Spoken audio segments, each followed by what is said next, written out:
Bismillahirrahmanirrahim. Assalamualaikum warahmatullahi wabarakatuh. Waalaikumsalam warahmatullahi wabarakatuh. Ibu-ibu dan bapak sekalian saya cintai dan saya hormati.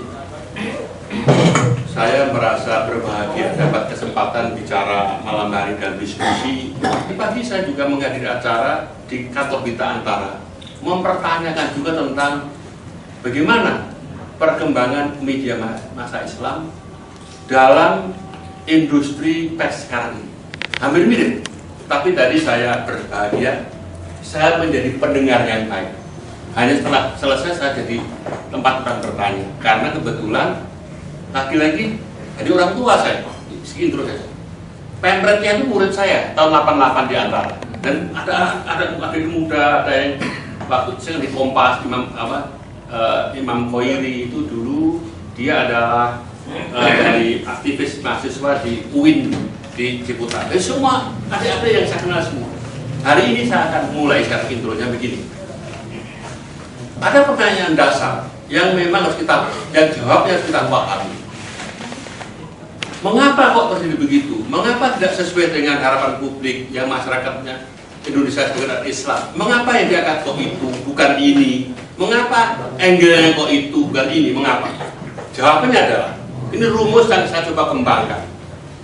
Informasi yang disiarkan media massa adalah produk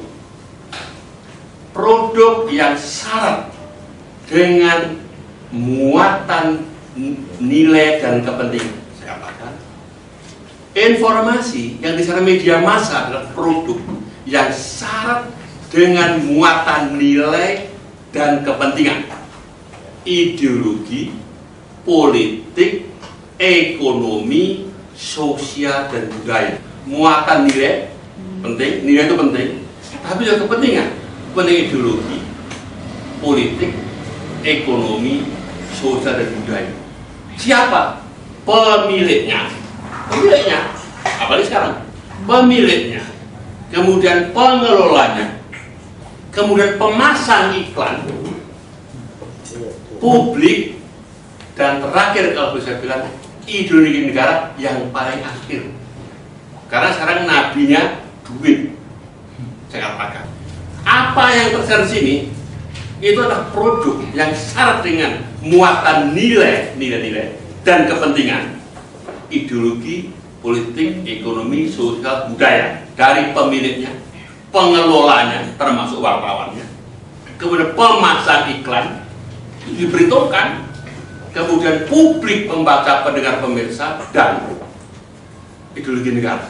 Kejadian satu kasus bisa diangkat berbeda-beda oleh Republika lain, oleh Kompas lain, oleh Gatra lain, oleh Tempo lain, tergantung nilai ideologi, nilai politik, nilai ekonomi, kebudayaan, dan kepentingan ideologi politik ekonomi dari pemiliknya, pengelolanya, pemasang iklan, kalau saya haluskan itu mitra kerja, pemasang iklan kerja, kemudian publik, dan terakhir adalah ideologi negara. Jadi jangan heran kalau pagi bapak ibu lihat koran, semua jajar gitu, beda-beda. Untuk kasus yang sama, judulnya beda, angle-nya, titik pandang ambil juga beda, kemudian lead-nya juga beda, bahkan apa yang ditonjolkan, siapa tokohnya pun yang diangkat bisa berbeda. Karena memang tidak lepas dari kepentingan. Bahasa Inggrisnya, media is not value free and not interest free. Media tidak pernah bebas nilai dan bebas kepentingan. Jadi, kalau Anda tanya, mengapa kok berbeda-beda? Apa betul bisa objektif? Jawabnya, objektif 100% susah, tapi mendekati objektivitas mungkin. Jadi kalau ibu-ibu bapak sekalian menuntut objektif itu seperti yang Anda mau, dan masing-masing mau, kecuali kata ideologi masing-masing atau kelompok, susah. Karena orang punya kecenderungan.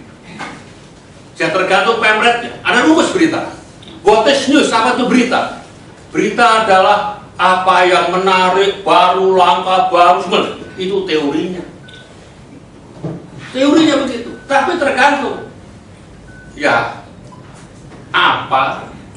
Ada rumusnya. What is news? News adalah sesuatu yang menarik, penting, berikut orang banyak, berkumpul banyak, dan aneh baru. Oke. Iya. Ada lagi. Ya, tergantung apa yang dibutuhkan pemretnya. Bagus bahannya pemretnya yang mungkin punya ideologi lain. Pendapat lain, enggak, ini enggak penting, enggak usah. Itu pemret zaman dulu. Tatkala industri pers belum apa? Belum berkembang seperti sekarang. Tatkala kekuasaan media massa belum dikuasai pemiliknya. Sekarang tergantung pemiliknya. Pemret orang apa? Orang gajian. Dulu zaman senior-senior, di Pak Yakob masih. Beliau itu pemimpin umum, pemilik juga pemretnya. Sekarang enggak. Sekarang terpisah. Itu pertentangan dasar sedang saya dengan Bung Ridho ini mengalami. Bagaimana antara pemimpin perusahaan dan pemret itu sering berantem dulu. Ada 3 kepemimpinan. Pemimpin umum yang payung di atasnya, 2 bisnis dan media pemretnya itu sering berantem dulu. Kami sering menjembatani untuk itu. Pemret maunya itu objektif, politis, ideologis. Ini duit, gimana ini? Untuk gaji karyawan gimana? Bagaimana untuk bertumbuh? Ini penting juga. Nggak bisa dikatakan bahwa yang baik ideologis itu juga harus dicari apa adanya karena ada segi lain yang dipertimbangkan bisnis.